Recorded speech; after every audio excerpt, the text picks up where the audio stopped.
6 itu temanya adalah rafinasi offset pewaktu atau timing dan offset frekuensi gitu ya. Minggu lalu kita sudah bahas itu tentang ini. Jadi bagaimana offset timing dan offset frekuensi itu dilaksanakan.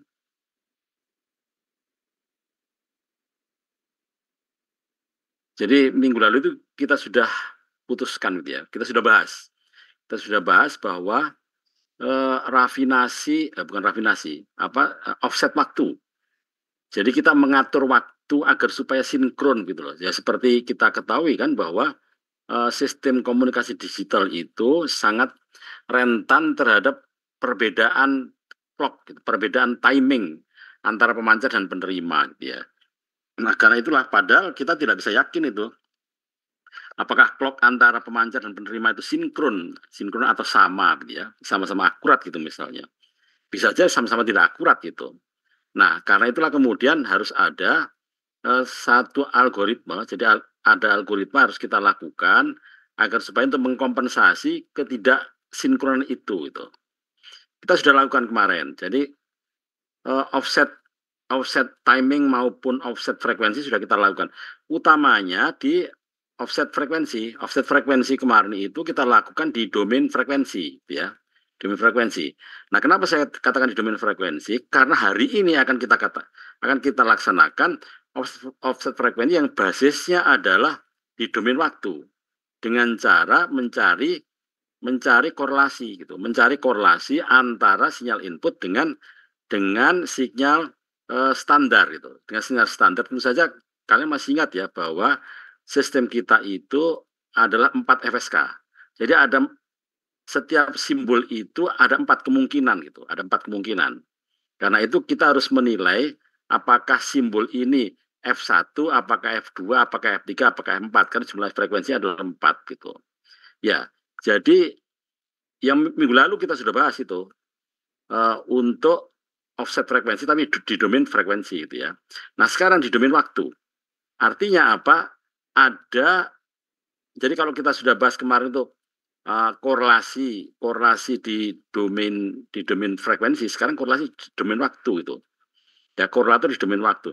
Jadi yang kemarin kita sudah bahas itu adalah korelasi paket gitu. Jadi ada 162 paket, kemudian kita cari korelasinya terhadap apa? Masih ingat ya, kemarin korelasi kita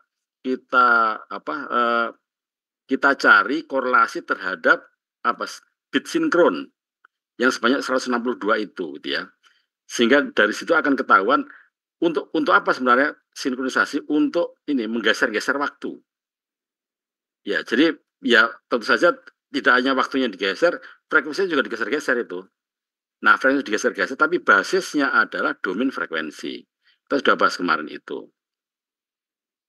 Hari ini ada istilah baru yaitu korelasi, tapi korelasi simbol. Kalau kemarin kita sudah bahas korelasi paket ya.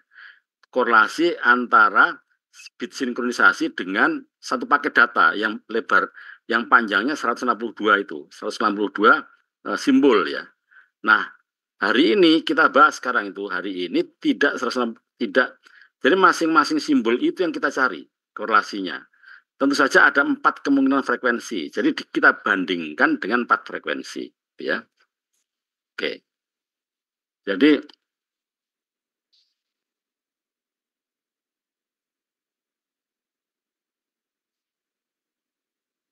saya share screen sekarang.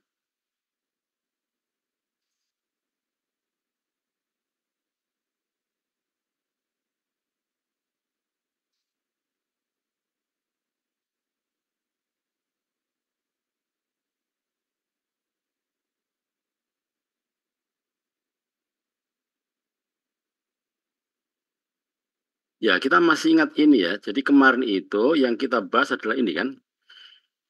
Jadi bagaimana mencari, ada kemungkinan geser ini kan, ada ini frekuensi ya, geser. Ini shift, ini adalah waktu.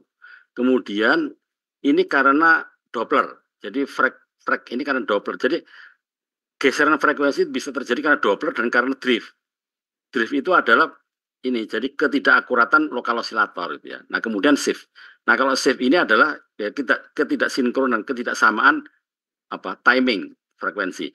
Nah, ini digeser-geser, dicari sampai kita dapatkan nilai sinkronisasi yang paling besar. Kita sudah bahas minggu lalu gitu kan. Jadi kita bisa geser-geser ini kalau kalian lihat ini.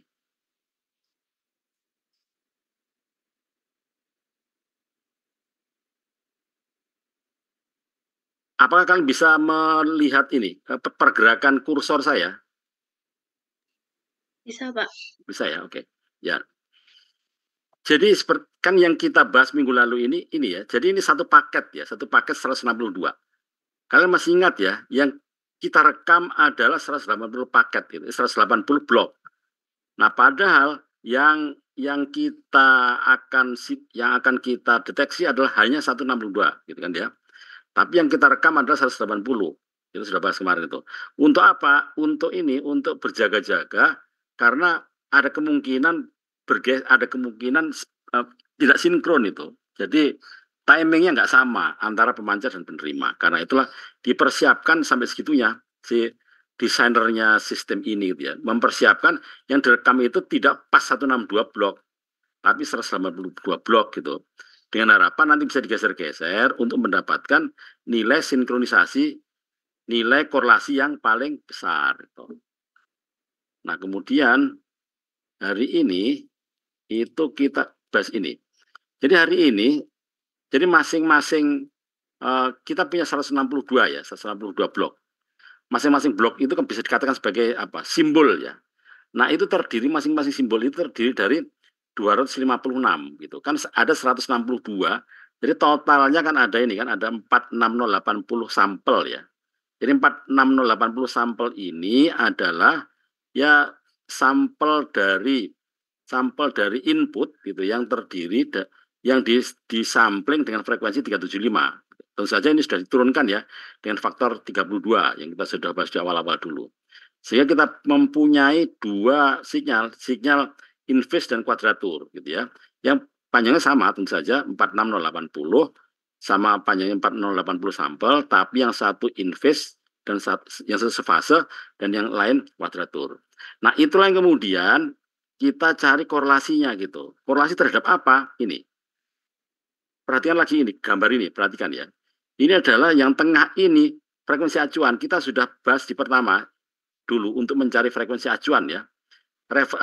Frekuensi referensi yang titik tengah kemarin, frekuensi tengah kemarin kita sudah cari, ada beberapa kandidat ya. Kandidat frekuensi pusat kan kita sudah bahas kemarin itu. Nah, kemudian kita menciptakan frekuensi osilator lokal, tapi software secara software, bukan dari hardware, yang ada 4 frekuensi. 4 frekuensi itu apa? Ya frekuensinya acuan yang kita sudah tentukan kemarin, salah satunya ya. Frekuensi acuan dikurangi min 2,1972 Hz.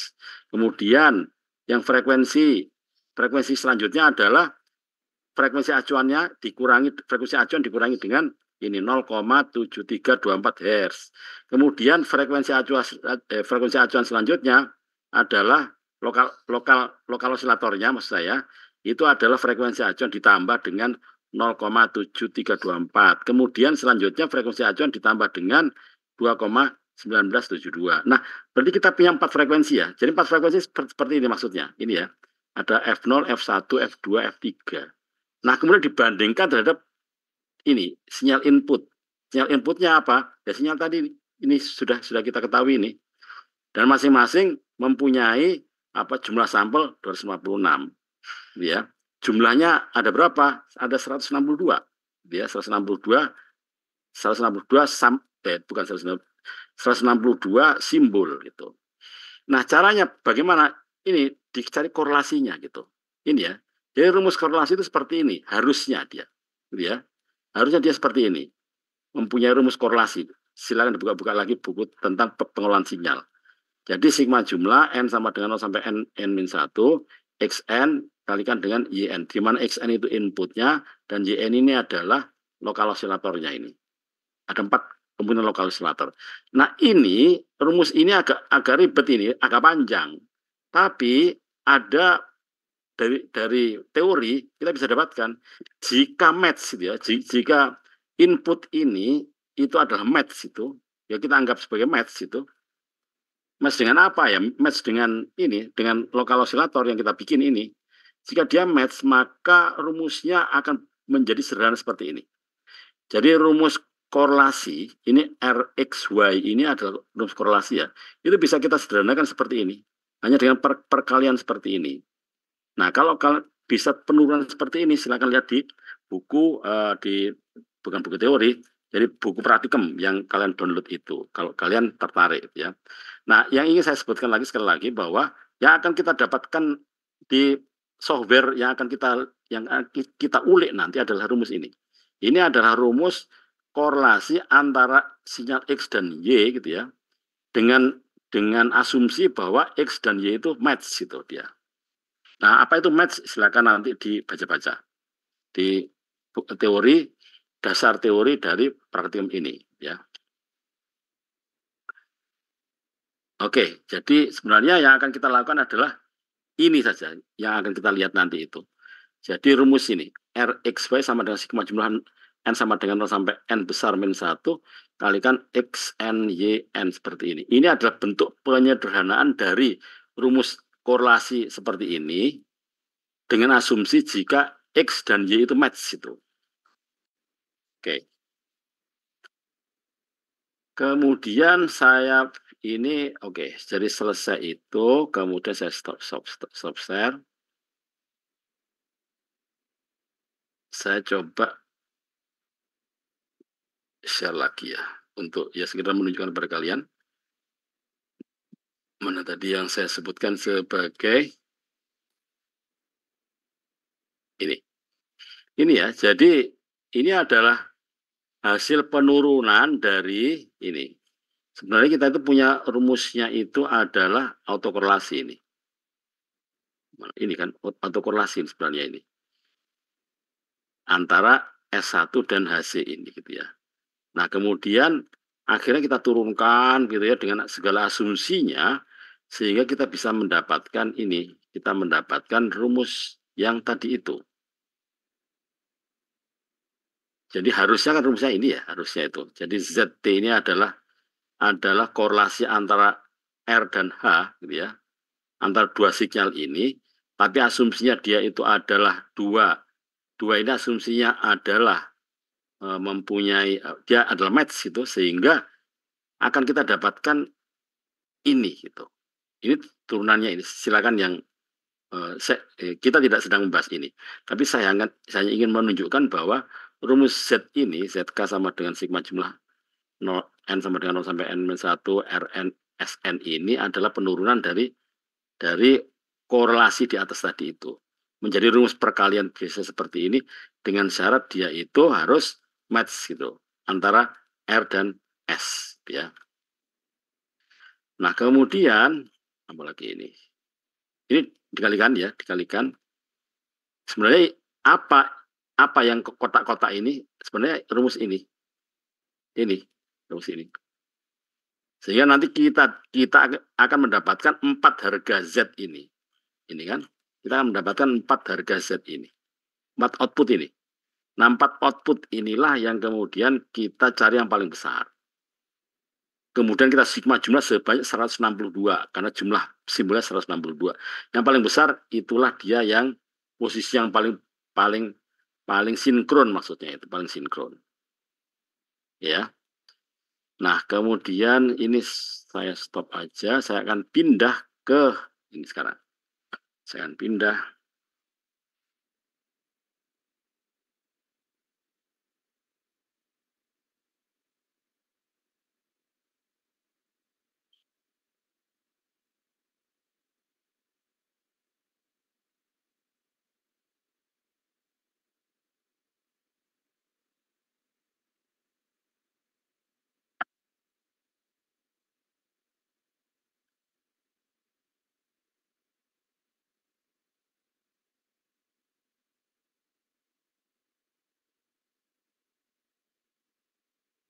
Ya, hari ini adalah praktikum 6. Saya akan menuju ke praktikum 6.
Hukum.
Ya, kita jalankan sesuai dengan petunjuk pratikem SPRD, kemudian datanya adalah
ya kita tunggu.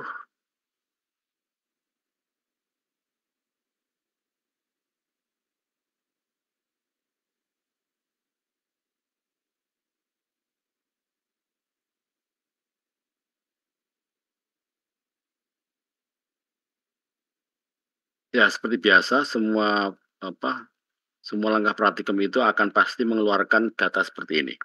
Ya, ini adalah gambaran grafis dari sinyal hidemen waktu. Ini gambaran grafis di domain frekuensi, tapi frekuensi samplingnya adalah 12 kilo. Kemudian ini adalah gambaran grafis gitu ya, gambaran grafis di frekuensi setelah dia diturunkan samplingnya menjadi 375 dari yang 12 kilo tadi diturunkan menjadi 375 dengan faktor 32 dan ini adalah SNR. SNR tidak kita perlukan untuk sementara. Nah, yang kita lihat di sini, kalau kalian lihat di sini, ini ya, ini ada kandidat berapa? Ada kandidat 15 kandidat sini ya, ada 15 kandidat. 15 kandidat frekuensi tengah tadi, frekuensi pusat yang kita pakai sebagai itu. Yang nanti akan ditambah dan dikurangi dengan tadi itu. Kan berapa? Minus 2 dan minus 1 tadi itu karena ada 4 frekuensi ya. Nah, 4 frekuensi itu acuannya itu adalah ini kandidat frekuensi ini, kandidat frekuensi pusat ini kan. Ini kalian lihat kandidat nomor 1 ini besarnya adalah frekuensinya itu 25,6348 gitu ya. Dengan estimasi SNR-nya 31,3385 desibel. Nah, kalau kalian lihat ini 25 itu kalau kalian lihat di gambar ini gitu ya, di gambar ini adalah kita sudah bahas di minggu-minggu lalu ya bahwa angka ini 25 ini adalah angka yang diambil dari 150. Jadi acuannya ini. Kita lihat sekarang ini. Jadi kita lihat yang kita lihat adalah gambar yang warna biru muda ini, warna biru muda ini. Ini spektrum frekuensi rata-rata. Ya, gambar biru muda ini. Nah, gambar biru muda ini kita dapat dari gambar biru muda ini kita dapatkan berapa puncak di sini. Nah, puncak itu menyatakan frekuensi kandidat frekuensi pusat. Ini ada dideteksi terdapat 15 itu. Ini kalian hitung ini semua 15 ini, ya. Nah, ini misalnya yang paling besar ini, yang paling besar kita lihat saja di sini. Itu kan dari 150 itu positif 25,6. Kalian lihat di sini. Ini bisa kalian lihat kok di sini nih. Ini ada angka yang bergerak ya. Kalian pasti bisa lihat lah di layar kalian ini. Ini ada angka yang bergerak. Dari 150 ini kalau saya ini kalian lihat itu kan hasilnya sekitar berapa? Angkanya itu sekitar 175 lah gitu ya. Ini sekitar 175. Artinya apa? 25,6 ke kanan terhadap 150 ini.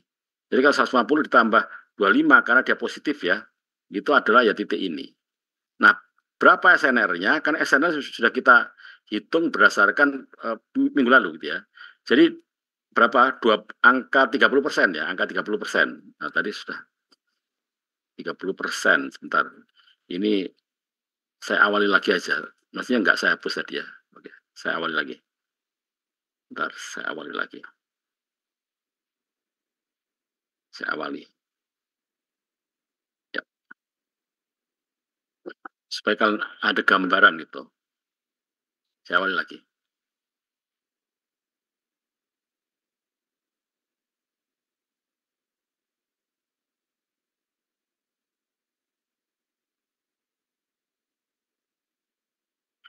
Ya, ini domain waktu tidak perlu. Kita hapus saja yang domain waktu. Kemudian ini di frekuensi 12 kilo juga tidak perlu. Nah, ini yang kita perlukan dua grafik ini. Dua grafik ini kita perlukan ya. Dua grafik ini.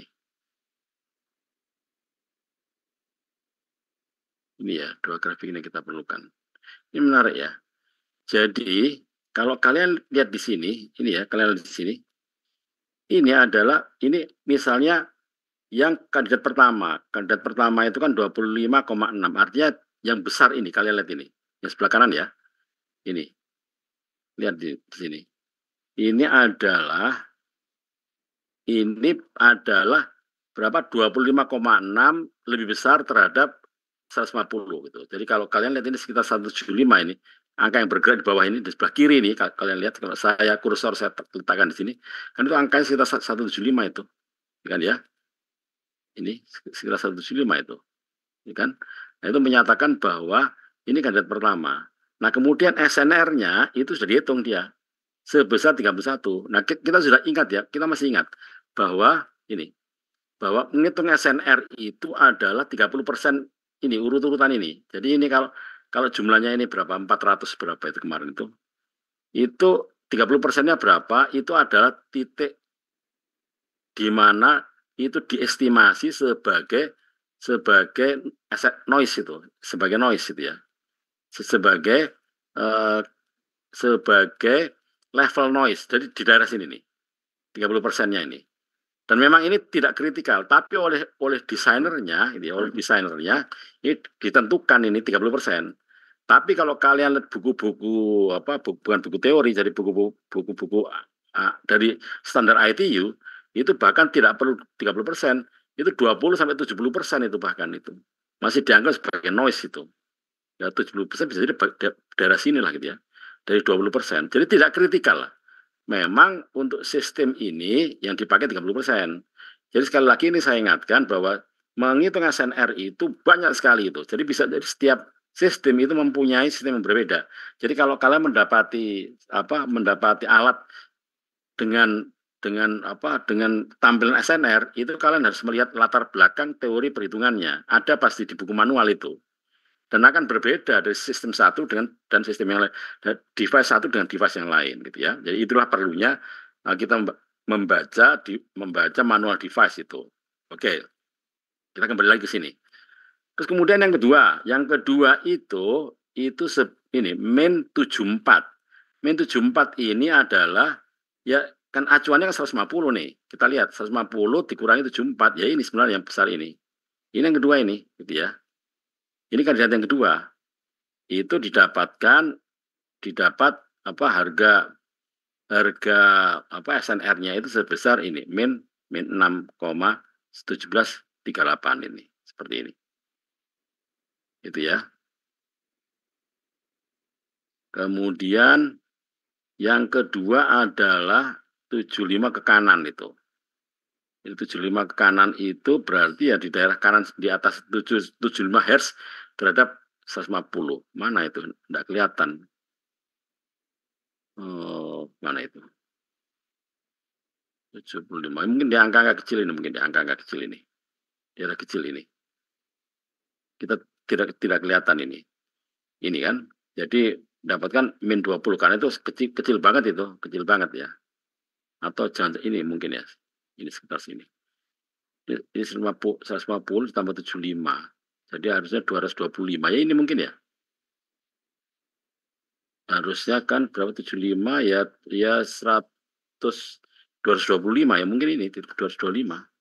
Oh ya ini daerah ini agak besar ini gitu ya. Dan itu ketemulah min 20 desibel itu. Nah, bila seterusnya kita mempunyai kandidat sebanyak berapa 15 itu. 15. Itu ya, itu cara membaca ini. Dan ini semua nanti akan dihitung SNR-nya ini. Gitu ya. Semua dihitung SNR-nya. Nah, nanti akan ketahuan bahwa tidak semua SNR ini valid itu. Tidak semua SNR ini valid, tergantung dari apakah kalau kita pakai PIC ini sebagai acuan itu akan membuat sistem akan bisa mendeteksi sinyal yang datang gitu ya, tidak ada error. Itulah yang akan kita buru sampai terakhir. Kalian masih punya 3 kali pertemuan itu. Jadi sekarang masih tengah-tengahnya, masih rame-ramenya itulah. Sebenarnya untuk memburu apakah PIC ini valid dipakai sebagai standar untuk menentukan titik tengahnya, titik tengah dari frekuensi gitu. Oke, ini kita ketemu 15 ya. Kemudian saya lanjutkan dengan ini. Ini ya. Ini angka-angka ini menyatakan tadi freknol ya. Freknol tadi kan maksudnya ini. Maksudnya adalah dia itu kandidat ke satu ya 25, ini kan ya. Kemudian shift-nya itu, nah ini kan, jadi semua kandidat itu dia mempunyai geseran yang berbeda gitu. Jadi mempunyai insert waktu yang berbeda gitu ya. Kalian lihat ini, berbeda ini. Ya, semua memang kelipatan berapa? Kelipatan 64 lah ini ya. Semua kelipatan 64. Gitu. Kemudian ini angka sing-nya. Angka sing-nya itu angka kesamaan, jadi angka korelasinya gitu, angka korelasinya. Bisa kalian lihat ini memang yang paling besar ini korelasi yang paling besar itu. Yang paling mirip lah gitu ya. Angka ini 0,5 ini. Makanya yang paling rendah ini kan yang paling tidak mirip gitu sebenarnya, paling tidak mirip. Dan angka kemiripan ini nanti akan berhubungan dengan semakin sinkron ini berarti dia semakin absah sebagai sebagai eh, sebagai frekuensi acuan gitu. Nanti akan kita lihat di apa perhatian-perhatian selanjutnya ya. Dan ini kalau kita lihat apa sih maknanya ini ya. Jadi kalau seandainya yang kita pakai adalah kandidat nomor 0 ya. Ini yang ingin saya katakan di sini adalah update-nya. Jadi update-nya ini kan digeser-geser terus dia kan ya. Ini digeserin dia. Ini ya. Jadi digeser shift-nya ini. Jadi untuk frekuensi yang sama sekarang waktunya digeser-geser itu. Jadi ingsut gitu, digeser-geser. Dan ini nampak banget ini bahwa dengan ingsutan ini bahwa diingsut sampai ini berapa 560 ya dibandingkan dengan 512. Jadi diingsut sampai berapa ini? Sampai berapa? 48 ya. 48 sampel itu. Diingsut 48 sampel positif gitu ya. Dan itu bisa kita dapat memang akhirnya lebih mirip dia gitu. Lebih mirip dia. Ini angka apa korelasinya bahkan sampai hampir mendekati 1. Berarti kan dia paling mirip dan ini berarti benar deh ini. Artinya apa? Antar pemancar dan penerima itu bisa jadi memang nggak sinkron itu loh, nggak sinkron. Ini terbukti di sini nggak sinkron dia antar pemancar dan penerima gitu ya. Terbukti dengan menggeser-geser ini, menggeser-geser posisi dari sampel gitu ya, akan kita dapatkan nilai korelasi yang semakin besar itu. Ya, jadi itulah yang menjadi pokok dari yang sedang kita bahas ini. Jadi artinya tetap saja masih dalam posisi bagaimana menggeser-geser shift dan menggeser-geser frekuensi. Gitu. Ini bahkan driftnya nggak usah digeser ini. Ini driftnya kita anggap sudah sama lah gitu ya. Misalnya kita anggap bahwa frekuensinya sudah sama, tidak usah digeser-geser. Gitu. Yang kita geser hanya waktunya saja. Ini menunjukkan bahwa memang terjadi perbedaan timing gitu antara pemancar dan penerima. Terbukti dengan cara menggeser-geser ini, harga korelasinya memang semakin besar itu, semakin mirip dia dengan cara menggeser-geser ini. Bahkan tidak dipakai lagi, geser frekuensi sudah enggak lagi, tetap gitu ya. Kita ketemu nilai korelasi yang lebih besar seperti itu. Ya, seperti itulah yang sebenarnya yang menjadi topik kita pada hari ini. Jadi masih dalam topik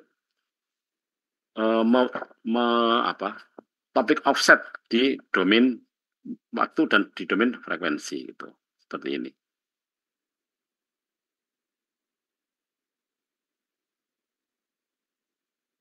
Ya. Jadi seperti saya sering sampaikan kepada kalian bahwa praktikum ini memang tidak banyak makan waktu, tapi di balik itu mempunyai makna yang dalam sekali itu ya. Jadi memang kalian memang harus lebih banyak membaca-baca kalau ingin memahami lebih dalam sistem komunikasi digital. Karena memang di praktikum ini syarat dengan teori gitu. Praktikumnya sih pendek aja praktikumnya gitu. Seperti juga dan praktikum-praktikum ini memang terbuka karena dia adalah open source ya.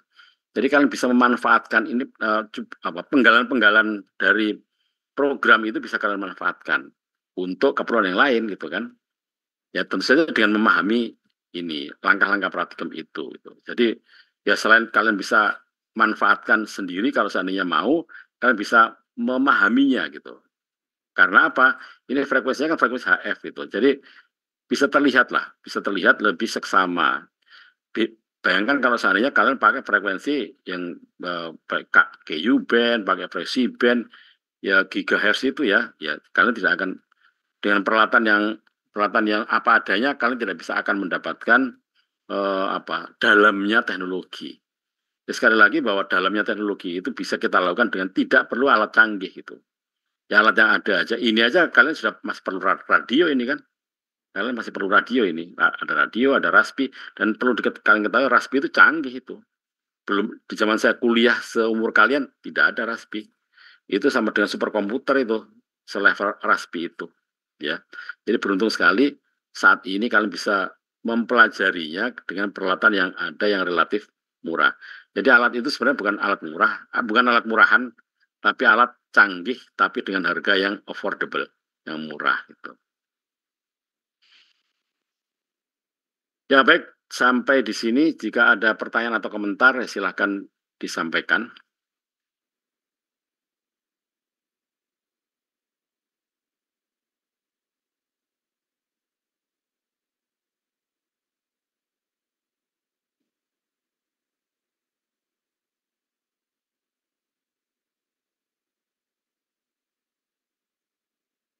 Ya, jadi barulah kemudian di praktikum minggu depan kita akan sampai pada konversi simbol ke biner gitu. Jadi kita sudah sampai, jadi sampai hari ini kita masih sibuk dengan menggeser-geser, mencari, menggeser-geser offset frekuensi, menggeser-geser offset waktu untuk mendapatkan angka korelasi yang besar gitu, yang paling optimum, yang paling maksimum lah gitu ya. Nah setelah selesai ini, barulah kita minggu depan kita masuk ke step berikutnya yaitu konversi dari simbol ke biner gitu. Dari simbol ke biner. Kita sudah dapatkan simbol sekarang itu. Simbol yang kemudian simbol itu kita anggap benar gitu ya. Kita anggap benar karena nilai dari apa korelasi ini besar itu. Jadi kalau nilainya besar berarti kita yakini bahwa benar itu di situ. Benar itu maksudnya ya karena bisa jadi karena pergeseran frekuensi maupun pergeseran waktunya sudah cocok gitu. Hasil geseran-geseran kita sudah cocok. Apa ukurannya? Ini ukurannya sing satu ini. Jadi sing satu ini adalah angka korelasi sebenarnya itu. Tentu saja semakin besar semakin baik. Nah, setelah kita ketemu semakin baik ini maksud kita melangkah ke proses berikutnya yaitu nanti konversi bagaimana simbol bagaimana me mengkonversi dia simbol yang merupakan bilangan merupakan sinyal digital dan sinusoidal ke biner nol apakah dia nol apakah dia satu. Nah, kemudian minggu depannya lagi kita masuk ke bagaimana nol dan satu itu kemudian di secara apa kan ini dia di apa jadi dia itu dikodekan, gitu ya, dikodekan dengan error control kode dengan convolutional code. Nah, convolutional code itulah kemudian menyelamatkan sistem ini dari error jika ada error tunggal itu. Itu 2 minggu lagi kita bahas. Jadi dua error tunggal, misalnya error tunggal itu misalnya ada 10 bit. Nah, bit kelima itu error satu saja, itu bisa diperbaiki dengan convolutional code itu, kode konvolusi. Nah, akan kita bahas itu. Lebih menarik lagi itu ya. Nah, ini masih tengah-tengah. Jadi urusan kita itu masih bagaimana menggeser-geser paket tadi agar mendapatkan nilai bukan nilai sinkron untuk mendapatkan nilai bukan untuk mendapatkan nilai korelasi yang paling besar itu. Nah, seperti kalian sekali lagi saya katakan di sini, kita lihat di sini kan dengan menggeser-geser apa geseran ini kan shift ini adalah bagaimana menggeser waktu gitu ya. Jadi menggeser waktu ini ke kanan ini dia gitu ya. Bagaimana dari 512 menjadi 560 gitu. Gesernya. Jadi geser 48 sampel itu ke kanan. Hasilnya memang semakin besar. Ini hasilnya itu ya. Artinya bahwa geseran ini adalah valid benar gitu. Nah ini berarti selesai sampai di sini. Kemudian masuk ke praktikum minggu depan. Konversi simbol ke biner.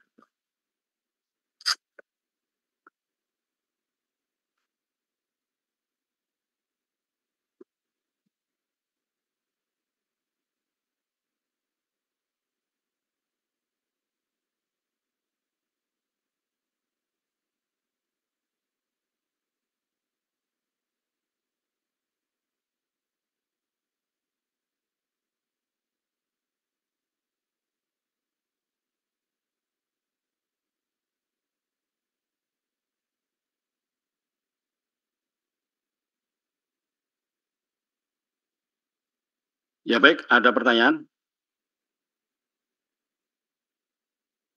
Oke, kalau tidak ada pertanyaan, praktikum saya cukupkan sampai di sini. Kita jumpa minggu depan. Assalamualaikum warahmatullahi wabarakatuh. Waalaikumsalam warahmatullahi wabarakatuh. Terima kasih, Bapak.